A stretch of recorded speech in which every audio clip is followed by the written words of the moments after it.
cluster, it's a tsunami all around. Yeah. Once again, I want to ask you, Smita Prakash, only blaming the election commission, is that going to help, or are they failing to see the cracks within, the deficiencies within? See, it's the first stage of grief is denial. So right now they're at that stage of denial. It will come ये slowly. first stage कितनी लंबी चलती है? It will happen.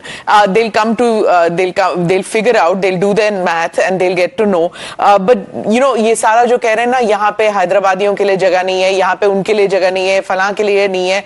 This kind of arrogance has to come down. You know, taking the Yadav vote for granted, taking the Muslim vote for granted has cost the Congress dearly, has cost the Gathbandhan dearly. If anything, I think Akhilesh Yadav and his team should eat the humble pie and look and re-look at their strategy, learn from the mistakes that Tejasvi has done, and then come to the drawing board again and again. They need to come to the drawing board. You know, I also want to talk about the Prime Minister's speech, which happened just a short while ago.